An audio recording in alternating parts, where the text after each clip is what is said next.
couple of things sort of jumped out at me today from our scriptures. First of all, here we are in the fourth Sunday of Lent, a Sunday that is often referred to as Laetare Sunday, similar to Gaudete Sunday, the third Sunday of Advent, when we're asked to sort of use a little different lens to look at the scriptures and our life. We're to rejoice the color changes that the priest wears, and we see things just a little bit differently.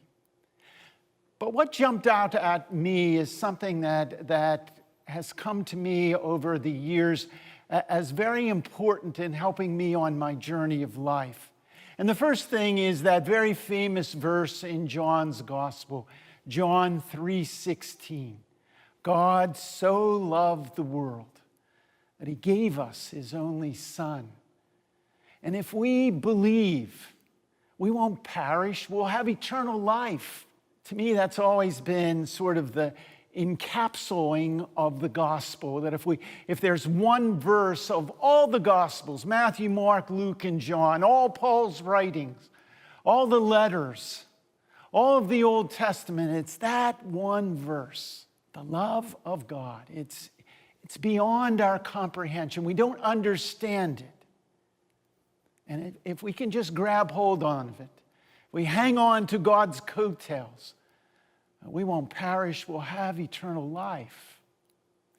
And the other thing that jumped out was in Paul's letter as he's writing to the Ephesians. And he says, you are saved by grace. Paul focuses on the great mercy of God, and that mercy leads to love and it leads to Christ. But we're saved by grace. Not by what we do, not by how good we are, not by the many prayers that we say, even though all those things are good. We try to do good things. We see in that first reading, when we don't do good things, what happens? The Israelites got to a point in time when they thought they were bigger than God, and they lost everything. But then comes along God's great mercy and God's great love and the promise of Christ. And God reaches beyond the Israelites to somebody that's not part of their community and says, help them get back on the path. Send them home. Build them a new temple. And that's what Cyrus does.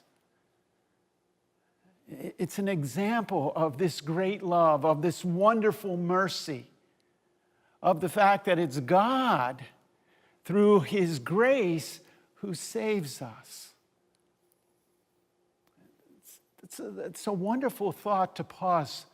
We can get all caught up in Lent of what we're doing wrong and giving up things, and all of that is wonderful. Giving to the poor and sort of reflecting on our life, perhaps going to confession. But it's always going to be by God's grace that we move forward. In some ways, what we have to always do is let go and let God. It's what the Israelites had to do. That's what Paul tells the Ephesians to do. And maybe that's what we're being told today as we continue this wonderful journey of Lent.